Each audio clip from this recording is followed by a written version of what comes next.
আজকে আলোচনা করব অশোক কুমার মুখোপাধ্যায়ের লেখা মাস্টারদা গল্পটি। অশোক কুমার মুখোপাধ্যায় মাস্টারদা। সাংঘাতিক কাণ্ড। চট্টগ্রামের শহরের অল্প বয়সী কিছু ছেলে এক মাস্টার দাদার বুদ্ধিমতো ইংরেজ পুলিশের সঙ্গে লড়ে তাদের গোলাবারুদের ভান্ডারটি দখল করে নিয়েছে। তাহলে আমরা প্রথমেই দেখছি গল্পটির প্রথমেই কি হচ্ছে সাংঘাতিক কাণ্ড। সাংঘাতিক কাণ্ডটি কি? চট্টগ্রাম শহর। কোন শহরের কথা এখানে বলা হয়েছে? চট্টগ্রাম। ওই শহরের অল্প বয়সী অর্থাৎ ছোট ছেলে পেলে অল্প বয়সী কিছু ছেলে এক মাস্টার দাদার বুদ্ধিমত্তা অর্থাৎ মাস্টার দাদা যেটা বলছে সেটাই ছেলে পেলে করেছে। মাস্টার দাদার বুদ্ধিমতো ইংরেজ পুলিশের সঙ্গে লড়ে ইংরেজ পুলিশ বলতে এখানে বলা হয়েছে যে যেহেতু তখন পরাধীন ভারতবর্ষ ছিল তাই ব্রিটিশদের কথা বলা হয়েছে। ইংরেজ পুলিশদের সঙ্গে লড়ে তাদের গোলা বারুদের ভান্ডারটি দখল করে নিয়েছে কে? মাস্টারদার রাতে যারা মিশে সেই অল্প বয়সী ছেলেরা। আগুন লাগিয়ে দিয়েছে সেই অস্ত্রাগারে। যে অস্ত্রাগার মানে কি? যেখানে অস্ত্র রাখা হয় সেখানে সেই অল্প বয়সী ছেলেরা কি করেছে? আগুন লাগিয়ে দিয়েছে।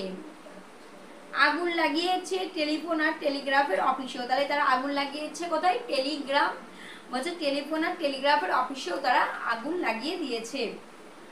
ট্রেনে করে যে শহরে আসবে তারও উপায় নেই।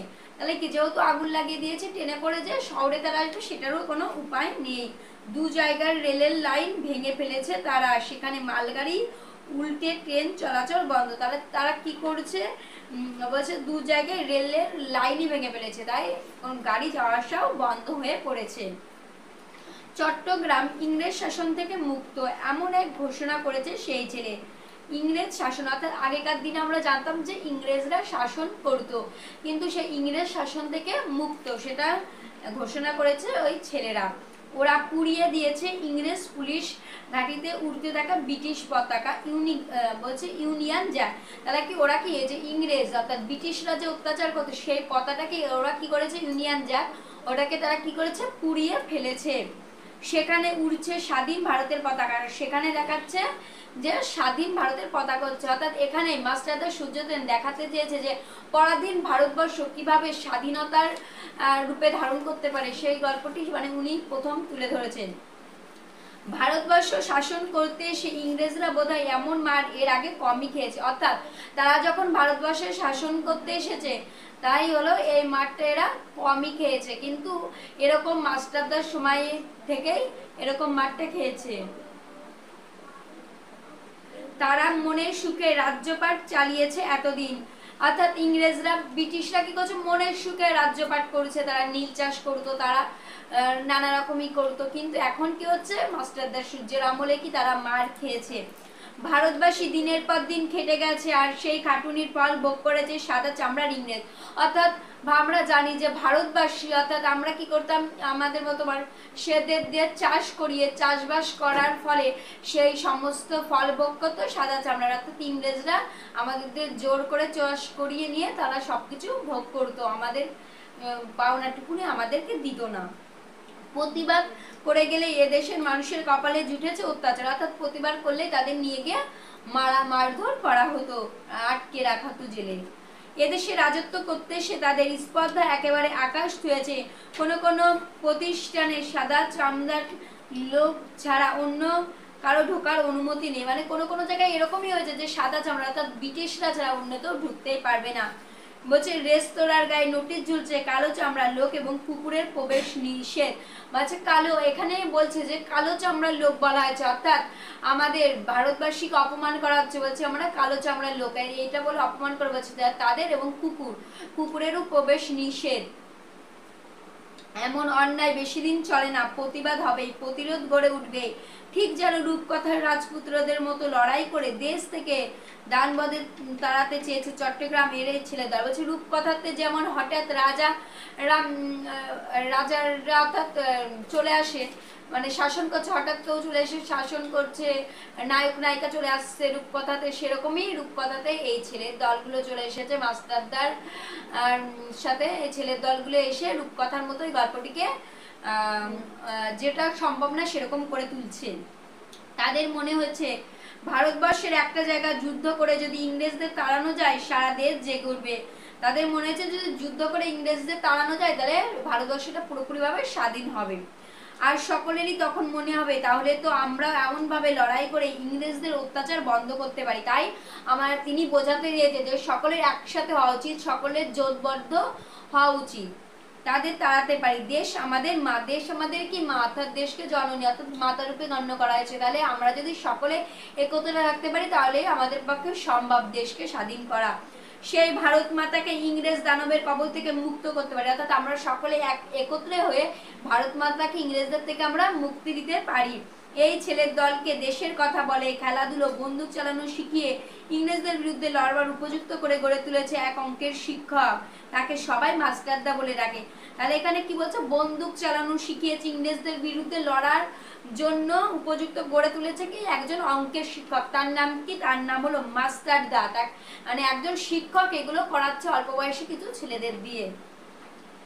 কে এই মাস্টারদা? যার কথায় ছেলের দল ইংরেজদের বিরুদ্ধে মরণপণ লড়তে পারে, অর্থাৎ মরণের সাথে যেরকম যুদ্ধ করে সেরকম লড়তে পারে। চট্টগ্রামের মানুষ কে জানে এই রোগা সাধারণ চেহারা ধুতি পরা মানুষটির নাম সূর্য সেন। অর্থাৎ কি এই সাধারণ চেহারাটির মানুষটার নাম কি, সূর্য সেন। তার চেহারার বিবরণটি আসতে পারে পরীক্ষায়। কেমন মানুষ এই মাস্টারদার? সবাই কেন তাকে এত সম্মান করে? মাস্টারদার কথা বলেন কম। মজাটা হলো মাস্টারদা বাইরে থেকে দেখার বোঝার উপায় নেই, তিনি এত বড় একজন নেতা। তাহলে মাস্টারদা কি ছিলেন, একজন নেতা ছিলেন। তার পোশাক খুব সাদাসিধে, বাঙালির ধুতি পাঞ্জাবি বা ধুতি শার্ট, রঙিন জামা পরেন না। তাহলে কি মাস্টারদা রঙিন জামা কাপড় পরেন না, তিনি খুবই একজন সাদামাটা মানুষ। কথা যেমন কম বলেন, হাঁটা চলার শব্দ হয় না প্রায়। তিনি কথাটাও যেমন আসতে বলেন সেমনি হাঁটাচলা করলেও সেটা শব্দ হয় না। তার বাড়ির লোকজনেরা বলেন খড়ম পায়ে হাঁটলেও তার খটখট আওয়াজ শোনা যায় না। এই যে মানুষটি চুপচাপ, যার ধরন, তিনি কি করে এত ছেলেকে ভারতের মুক্তির নেশায় খেপিয়ে তুললেন, রাইফেল বন্দুক নিয়ে ইংরেজদের বিরুদ্ধে লড়লেন, এ ভারী আশ্চর্যের কথা। মানে যিনি এতটাই সাধারণ একটা মানুষ, যিনি সাদা শীতের ড্রেস পরেন, পোশাক পরিচ্ছন্ন মানে পোশাক পরেন যিনি, তিনি কিভাবে একদল মানুষকে এরকম ভাবে পরাধীন ভারতবর্ষকে স্বাধীনতার একটা মানে দেখাতে পেরেছে, সেটা এখানে বলা হয়েছে। উমাতারা হাই স্কুলের অঙ্কের শিক্ষক সূর্যকুমার সেন। তাহলে সূর্যকুমার সেন ছিল কোন স্কুলের শিক্ষক? বলছে যে উমাতারা হাই স্কুলের শিক্ষক। নতুন মাস্টার, তাই ছেলেরা প্রথমেই বুঝে নিতে চায় লোকটি কেমন, তিনি গম্ভীর রাশভারী। তাহলে মাস্টারদের সূর্য ছিলেন একজন গম্ভীর এবং রাশভারী লোক। অঙ্ক ভুল হলে করার শাস্তি দেন না, একটু নরম সরম হাসি খুশি। ছেলেরা অবাক হয়ে দেখলো এই মাস্টারমশাই বন্ধুর মতোই হাসি মুখে ছোট বড় সবার সঙ্গে মেলামেশা করেছেন। আমরা কি দেখি এখনকার টিচারদের মারধর মানে করে, কিন্তু তিনি এরকম একজন শিক্ষক ছিলেন, তিনি সব ছাত্রদের সাথে বন্ধুর মতো মিশিয়ে তাদেরকে অঙ্ক করাতেন। খুবই সহজ সাধারণ মানুষ, কিন্তু ঠকাবার উপায় নেই। তার চোখের দিকে তাকালে কিছু লুকানো যায় না। তখনও তো সেরকম তার নাম চারিদিকে ছড়িয়ে পড়েনি, তবুও সেদিন ছাত্রদের মনে হয়েছিল এই মানুষটি অন্যরকম।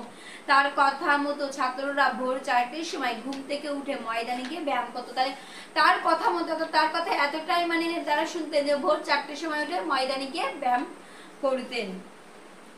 বলছে যে সংস্কৃত স্রোত আবৃত্তিও করতেন। কোনো ভোরবেলায় ছাত্ররা দেওয়ানজির পুকুর পাড়ে তাদের প্রিয় অঙ্কের মাস্টারের মেজ বাড়িতে পৌঁছে গেলে দেখতো তিনি অনেক আগে উঠে রামকৃষ্ণ স্রোত গান করেছেন। রামকৃষ্ণ বিবেকানন্দ ছিলেন তার আদর্শ পুরুষ। তার আদর্শ পুরুষ কে ছিলেন? রামকৃষ্ণ বিবেকানন্দ। ছেলেদেরও তিনি এই দুই মনীষীর ভক্তি ত্যাগ তেজস্বিতার আদর্শ গড়ে তুলতে দিয়েছেন। তার প্রিয় কবি রবীন্দ্রনাথ ঠাকুর। তাহলে মাস্টারদের সূর্য সেনের প্রিয় কবি কি ছিলেন? রবীন্দ্রনাথ ঠাকুর। এত প্রিয় তিনি বলতেন কবি সম্রাট রবীন্দ্রনাথ।